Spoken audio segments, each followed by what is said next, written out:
سورہ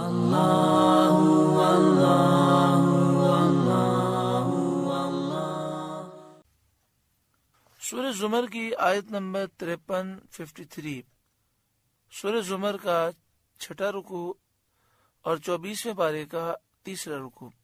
اللہ رب العالمین نے ارشاد فرمایا، قل اے محبوب آپ فرمائیے، یا عبادی الذین اسرفوا علی انفسہم، اے میرے وہ بندوں جنہوں نے اپنی جانوں پر زیادتی کی، ظلم کیا،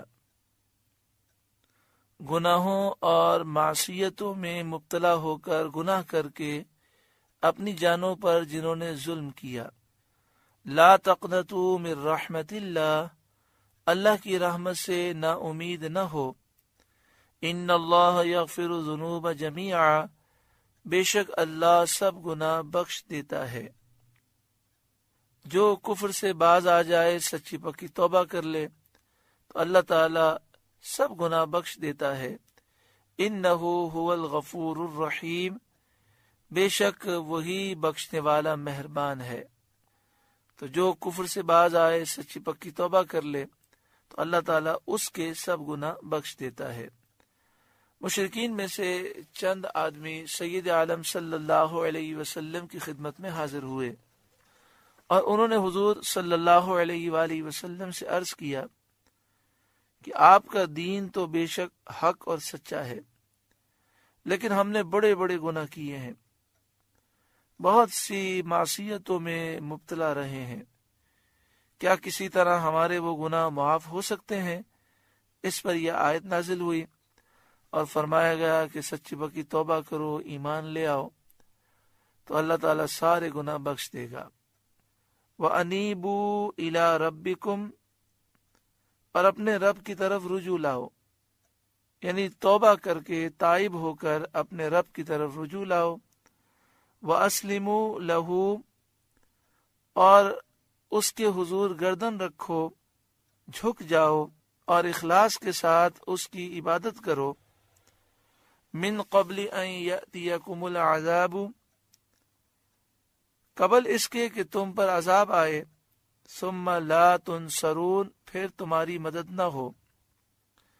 واتبعوا احسن ما انزل الیکم من ربکم، اور اس کی پیروی کرو جو اچھی سے اچھی تمہارے رب سے تمہاری طرف اتاری گئی۔ وہ اللہ کی کتاب قرآن مجید ہے، اس کو پڑھو، سمجھو اور اس پر عمل کرو۔ من قبل ان یأتیکم العذاب بغتۃ وانتم لا تشعرون، قبل اس کے کہ عذاب تم پر اچانک آ جائے اور تمہیں خبر نہ ہو، تم غفلت میں پڑے رہو۔ اس لیے چاہیے کہ پہلے سے ہوشیار رہو اور سچی پکی توبہ کرو، اللہ کے حضور رجوع لاؤ، تائب ہو کر اس کے حضور گردن جھکا دو، اس کی فرما برداری کرو، قرآن پاک پر عمل کرو۔ ان تقول نفس یا حسرتا علی ما فرطت فی جنب اللہ، کہ کہیں کوئی جان یہ نہ کہے کہ ہائے افسوس ان کوتاہیوں پر، ان تقصیروں پر جو میں نے اللہ کے بارے میں کی، کہ میں اللہ کی عبادت بجا نہ لایا اور میں نے اللہ کے حق کو نہ پہچانا اور اس کی رضا حاصل کرنے کی کوشش نہ کی۔ وَإِن كُنتُ لَمِنَ السَّاخِرِينَ، اور بے شک میں ہنسی بنایا کرتا تھا، اللہ تعالیٰ کے دین کا مذاق اڑاتا تھا، اس کی کتاب کا مذاق اڑاتا تھا۔ تو وہ وقت آنے سے پہلے توبہ کر لو۔ او تقولا، یا کہے لو ان اللہ ہدانی لکنت من المتقین، اگر اللہ مجھے راہ دکھاتا تو میں ڈر والوں میں ہوتا، اللہ مجھے ہدایت دیتا تو میں متقی ہوتا۔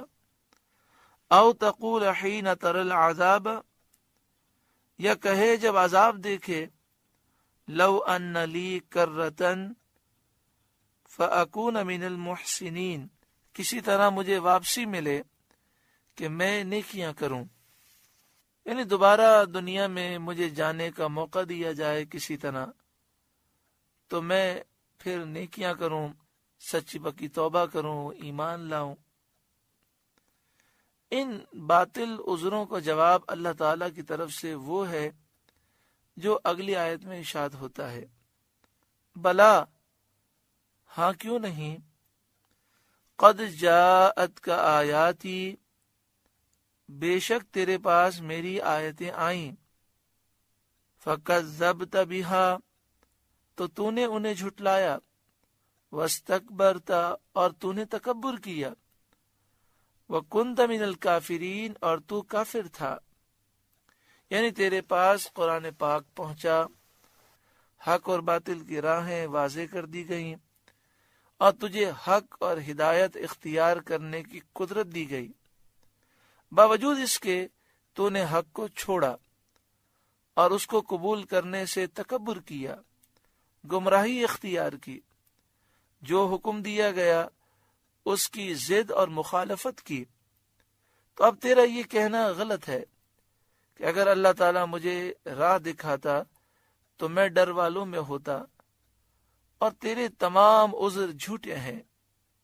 وَيَوْمَ الْقِيَامَةِ، اور قیامت کے دن، تَرَى الَّذِينَ كَذَبُوا عَلَى اللَّهِ وُجُوهُهُمْ مُسْوَدَّةٌ، اور قیامت کے دن تم دیکھو گے انہیں جنہوں نے اللہ پر جھوٹ باندھا کہ ان کے منہ کالے ہیں۔ جھوٹ باندھا یعنی شان الہی میں ایسی باتیں کہیں جو اللہ کے لائق نہیں، اس کے لیے شریک تجویز کیے، اولاد بتائی، اس کی صفات کا انکار کیا، اس کا نتیجہ یہ ہے کہ ان کے منہ کالے ہیں۔ الیس فی جہنم مثوی للمتکبرین، کیا مغرور کا ٹھکانہ جہنم میں نہیں؟ تو جو تکبر کی وجہ سے ایمان نہیں لاتا، اور جتنے بھی ایمان نہ لائے وہ تکبر کی وجہ سے ایمان نہ لائے، ان کا ٹھکانہ جہنم ہے۔ ہاں اگر یہ توبہ کر لیں اور موت سے پہلے ایمان لے آئیں تو اللہ غفور الرحیم ہے۔ وَيُنَجِّ اللَّهُ الَّذِينَ اتَّقَوْا بِمَفَازَتِهِمْ، اور اللہ بچائے گا پرہیزگاروں کو ان کی نجات کی جگہ، یعنی اللہ تعالیٰ انہیں جنت عطا فرمائے گا۔ لا يمسهم السوء ولا هم يحزنون، نہ انہیں عذاب چھوئے نہ انہیں غم ہو۔ جنت ایک ایسی جگہ ہے جو عذاب سے بھی محفوظ ہے، غم سے اور پریشانی سے بھی محفوظ ہے۔ جنتی ہر قسم کی تکلیف سے اور غم سے جنت میں محفوظ ہوں گے۔ اللہ خالق کل شیء، اللہ ہر چیز کا پیدا کرنے والا ہے۔ وَهُوَ عَلَى كُلِّ شَيْءٍ وَكِيلٌ، اور وہ ہر چیز کا مختار ہے۔ لَهُ مَقَالِيدُ السَّمَاوَاتِ وَالْأَرْضِ، اسی کے لیے ہیں آسمانوں و زمین کی کنجیاں، چابیاں، یعنی رحمت کے خزانے، رزق کے خزانے اور بارش وغیرہ کے خزانوں کی چابیاں، کنجیاں اللہ ہی کے پاس ہیں، وہی ان کا مالک ہے۔ یہ بھی کہا گیا کہ حضرت عثمان غنی رضی اللہ تعالی عنہ نے سید عالم صلی اللہ علیہ وآلہ وسلم سے اس آیت کی تفسیر معلوم کی، تو آپ صلی اللہ علیہ وآلہ وسلم نے فرمایا، آسمان و زمین کی کنجیاں، چابیاں یہ ہیں، لا الہ الا اللہ واللہ اکبر وسبحان اللہ وبحمدہ واستغفر اللہ ولا حول ولا قوة الا باللہ وهو الاول والآخر والظاہر والباطن بیدہ الخیر یحیی ویمیت وهو على كل شیء قدیر۔ مراد یہ ہے کہ ان کلمات میں اللہ تعالیٰ کی توحید، تمجید ہے۔ یہ آسمان و زمین کی بھلائیوں کی کنجیاں ہیں۔ جس مومن نے یہ کلمے پڑھے دنیا اور آخرت کی بہتری اور کامیابی وہ پائے گا۔ اگر یہ کلمات آپ پڑھنا چاہیں تو الحمدللہ باہر شریعت مسجد سے جو برکات الوظیفۃ الکریمہ کتاب ہے وہ آپ حاصل کریں۔ وظیفۃ الکریمہ کے نام سے یہ کتاب ہے، اسے حاصل کریں۔ اس میں یہ کلمات موجود ہیں جنہیں کہا گیا آسمان و زمین کے خزانوں کی کنجیاں۔ اللہ تعالی ہمیں یہ پڑھنے کی توفیق عطا فرمائے۔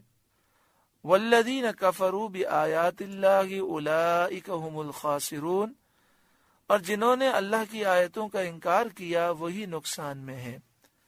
سورہ زمر کا 6واں رکوع مکمل ہوا۔ اللہ رب العالمین اس رکوع کے نور سے ہمارے قلوب کو روشن منور فرمائے۔ اللہ